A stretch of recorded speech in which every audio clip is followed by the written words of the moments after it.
Welcome back, brothers and sisters. I am Braden. This is Langley Outdoors Academy, the place where we not only talk about what's going on in our country, but also how we're going to fix it together. And the content that I'm going to show you today is more of that I never thought I'd see this. Because while all the swirling Game of Thrones is happening around who's going to replace Biden, even though Biden's not gone, but it could be this person, they're starting to turn on each other.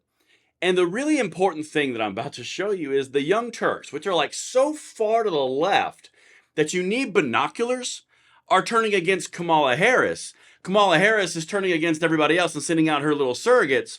And all the while, they're using the exact same tricks they use on us for our gun rights and attacking them on the regular. There's a lot we can learn from this, beautiful people. Everything will be linked in the description box below. I cannot wait to hear what you guys think about this one. And please, make sure you hit that like button, subscribe to the channel, turn the notification bell on, and of course, let me hear you in the comments, because this one is going to invoke some responses. I guarantee it. Like Men's Warehouse up in here. All right, beautiful people, listen. The Young Turks, if you're not familiar, as I just mentioned, is real left. Well, they don't want Kamala Harris, but Kamala Harris is very angry that in the Game of Thrones, that is the Biden presidency unraveling right now, she's not being considered. You've got the Gavin Newsoms, you've got the Gretchen Whitmers, and there's something that is really offensive about that. And we're going to get into it right now. You can almost see the tea leaves. Again, the exact same manipulations that they use against us to try to get us away from our gun rights, they're now using on each other.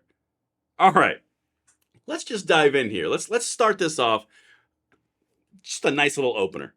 Everyone's counting out Kamala Harris because right now her poll numbers are below President Biden's. But if she were to be the one to carry this torch into November, there could be a method of reintroducing her to the country that could be effective with independents, with moderates, with those critical suburban women that are necessary for winning the White House. NBC's Kristen Welker is floating the idea that should Joe Biden decide to step down from the presidential race, that could create an avenue in which Kamala Harris, his vice president, is reintroduced to American voters who. If you've got to reintroduce someone when they were already the vice president and a senator and have been involved in politics for decades, that person has problems. I would just like to say, the guy that you're seeing that just wrapped that clip up, that's Cenk Uygur. He's not exactly conservative. In fact, he's a far left progressive Democrat. He's on Team D. Okay, and whatever. But wow, he does have a point. If you're going to have a candidate short circuit on live TV and then talks to replace him come out, and it's not the natural heir apparent of the vice president, and everyone's talking about other governors, and the vice president's name never pops up, yeah, it's awkward and definitely says something. Well, Kamala Harris is not missing it either. She sees it, beautiful people. And here's where the little tricks start to come into play, because she has sent her surrogates out. I'm not exaggerating when I say this is some Game of Thrones stuff we're seeing right here. Watch this one. This is insane. And what's equally insane is watching the response of Anna Kasparian and Cenk Uygur to the Democrat tricks that they use against us. Oh, I'm going to get squeaky. Let's get it. Now, Politico reports that Harris's allies are frustrated with all the chatter about a possible replacement involving Gavin Newsom, the California governor, or Michigan's governor, Gretchen Whitmer. And I want to give you some of the anonymous quotes by Harris allies to Politico. One of them says, "The fact that people keep coming back to this is so offensive to so many of us.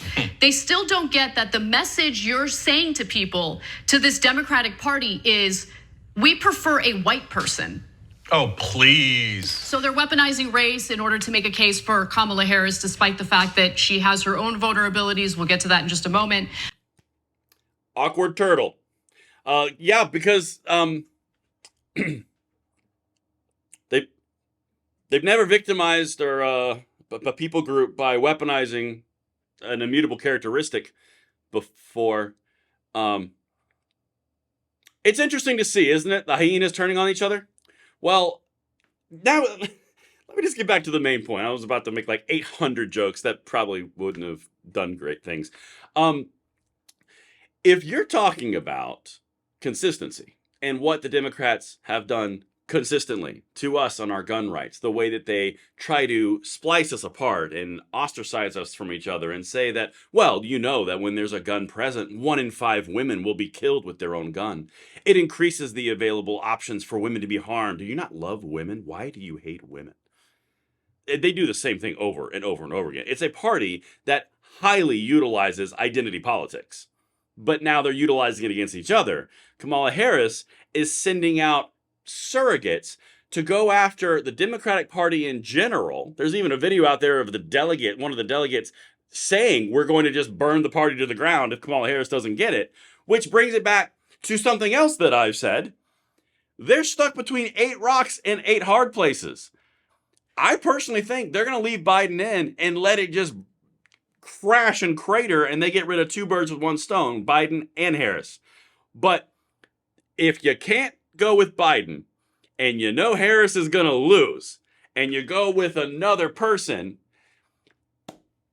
how's this going to go? Okay, I got one more thing for you. And you would think that Jake became a Trumpy Trump because the things that he's about to say sound very based, because maybe he doesn't like the identity politics victimization approach. But anyway, let's continue here. One more thing from Jake, and we'll wrap this.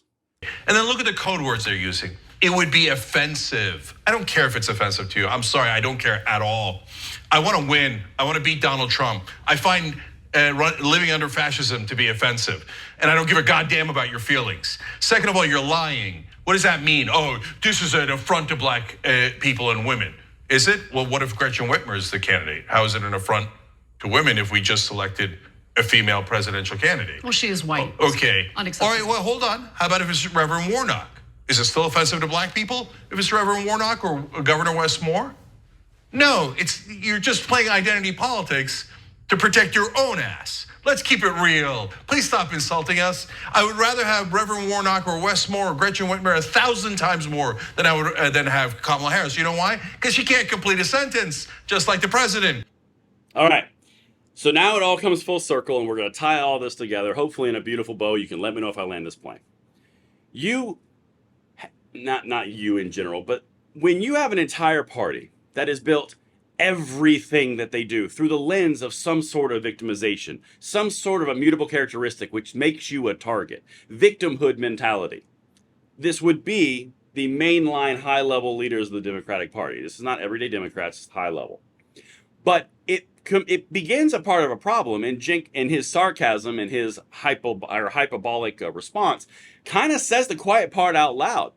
Well, if it's offensive that Kamala Harris can't be the nominee because she would be a black woman, well, can Gretchen Whitmer be? Because then she's a woman. But then you ostracize the race element. But then if you go with Reverend Warnock or Gavin Newsom, you do have the male element, but then you lost the female and the race. And in one case, you get the race, but you lost the female. This never-ending scale of stupid, this is what they're choking on right now. But again, I would like to bring it back to the fact they always do this to us in the gun world all the time. You know, you don't want to be buying guns because after all, it's only people that look like this that buy guns. They don't care about you. They hate everybody else.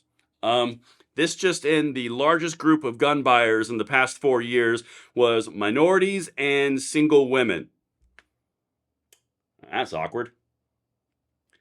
The point is, the identity politics that they're playing are now backfiring on them, the exact same ones that they've used against us for decades now. It's all coming home to roost. And that's what I've got for you guys. And I can't even wait to show you the rest of this one, because the rest of this is even crazier in the next video. And I'll see you then. Braden, signing out.